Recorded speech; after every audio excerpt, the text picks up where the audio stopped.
Assalamualaikum warahmatullahi wabarakatuh. Baiklah, pada pelajaran panen dan pasca panen tanaman perkebunan pada kali ini, kita masuk materi menilai tanaman siap panen. A. Penilaian tanaman siap panen. 1. Penetapan waktu mulai panen. 2. Pertimbangan menentukan saat panen. A. Adanya kriteria yang diberlakukan bagi tanaman untuk siap dipanen sesuai dengan kebutuhan produksinya. B. Waktu, iklim atau cuaca saat dipanen. C. Umur tanaman atau buah.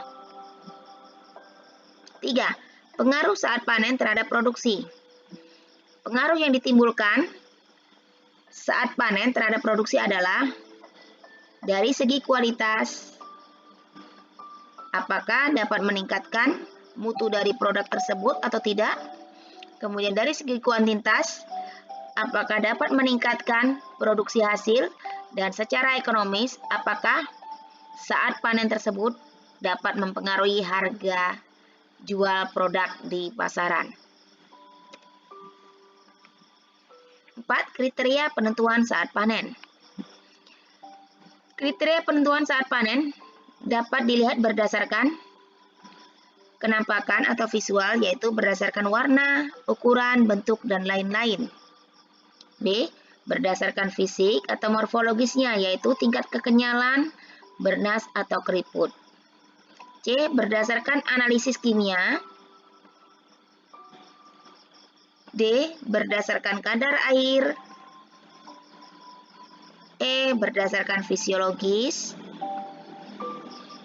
F. Berdasarkan umur tanaman. G. Berdasarkan umur dan ukuran lilit batang. Nah, untuk kriteria penentuan panen berdasarkan umur dan ukuran lilit batang, ini pada umumnya berlaku pada tanaman karet. Karena tanaman karet ini mulai dipanen pada umur tertentu dengan lingkar batang tertentu.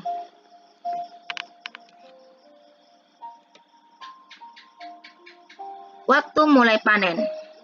Waktu mulai panen pada tanaman perkebunan tahunan pada umumnya berdasarkan umur dan kondisi tanaman.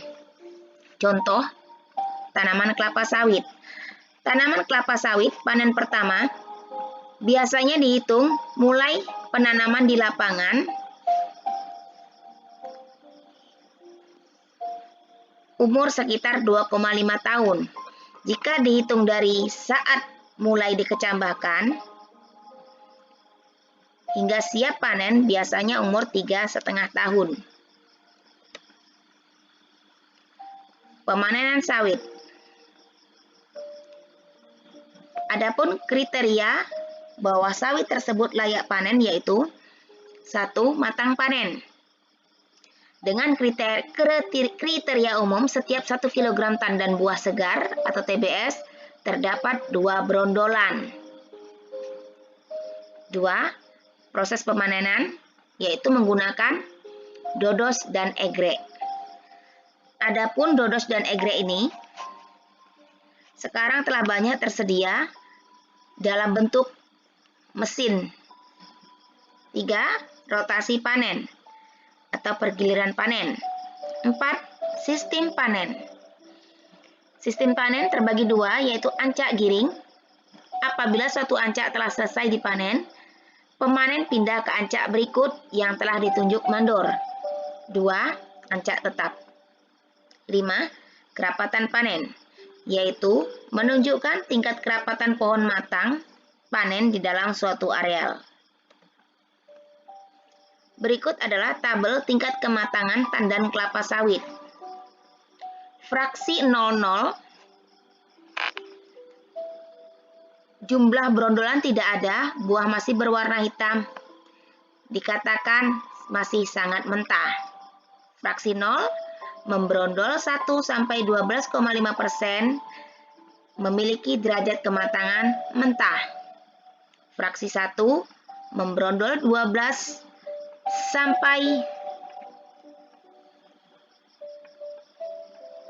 25% dianggap kurang matang.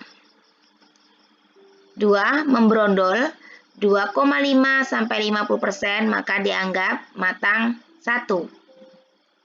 Fraksi 3 membrondol 50 sampai 75%, dianggap derajat kematangan 2. Fraksi 4 membrondol 75 sampai 100%, dianggap lewat matang 1.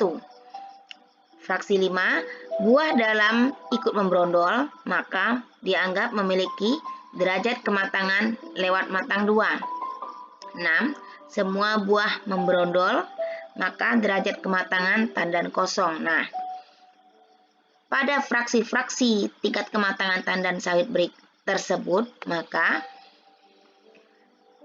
TBS atau tandan buah segar sawit yang paling pas dipanen adalah pada saat fraksi 2 dengan derajat kematangan 1. Demikianlah pertemuan panen dan pasca panen tanaman perkebunan kali ini.